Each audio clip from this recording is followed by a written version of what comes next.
భద్రాచలంలో RTC bus stand ఎదురుగా ఉన్న జయభారతి ఆసుపత్రిలో దారుణం జరిగింది. చేతికి చేసిన శస్త్రచికిత్స వికటించి వ్యక్తి మృతి చెందాడు. దాంతో వైద్యుల నిర్లక్ష్యం కారణంగానే మృతి చెందాడంటూ మృతుని బంధువులు ఆసుపత్రి ముందు ఆందోళనకు దిగారు. తమకు న్యాయం చేయాలని వారు డిమాండ్ చేశారు.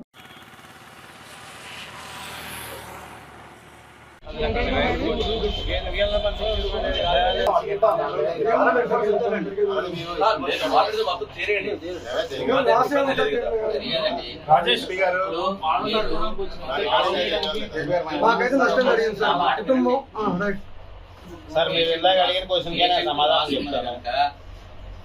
మనకి ఏమున్నా ఇంకా మనం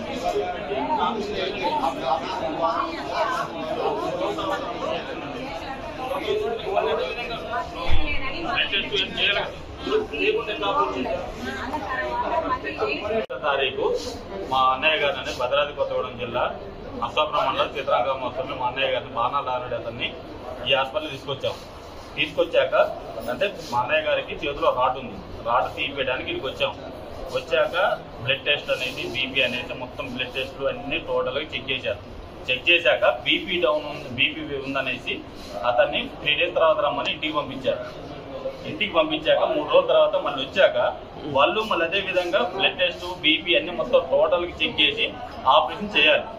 అలాంటిది ఏం చేయకుండా ఆపరేషన్ చేసేసారు. చేసిన దాంట్లో ఈ ఇన్ఫెక్షన్ అయ్యేసి అంటే అతనికి మరి బీపీలో కానీ దేంట్లో కానీ ఏదో ఉండడం వల్ల ఇన్ఫెక్షన్ అయ్యేసి చికాకైనాక వాంతులు యూరిన్లు రావడంతో ఖమ్మం రిఫర్ చేశారు ఆరోగ్య హాస్పిటల్కి. అక్కడికి వెళ్ళాక వాళ్ళు కూడా మా వల్ల కదనేసి హైదరాబాద్ తీసుకెళ్ళారు.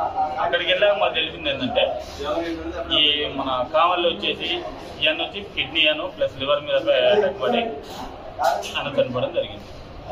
అదే కనుక వాళ్ళు ఇక్కడ కనుక బ్లడ్ టెస్ట్ కానీ ఇవన్నీ చేసుంటే ఇది వచ్చేది కదా, అసలు ఆపరేషన్ ఆపేటోళ్ళం కదా.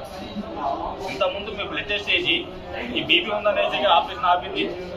మళ్ళీ 3 రోజుల తర్వాత వచ్చినప్పుడు మరి అదే బీపీ మొత్తం బ్లడ్ టెస్ట్ అని చేయొచ్చు కదా. మీరు చేయకుండా ఏ విధంగా చేశారు? మీరు అది మీ తప్పిదనం కదా. ఆల్రెడీ ఒప్పుకుంటారు. మళ్ళీ వాళ్ళు ప్రాణం పోయింది. ఎవరు తీసుకొస్తారు అది? అంటే ఇప్పుడు ఒప్పుకోవడం తప్పు అయిపోయింది, ఆ రోజు చేసుకోవాలి మేము, తప్పు అయిపోయిందని ఒప్పుకుంటారు. ఇప్పుడు ఎవరు తీసుకోవాలి? ఆయన ఇది మాకు న్యాయం జరగాలనేసి మేము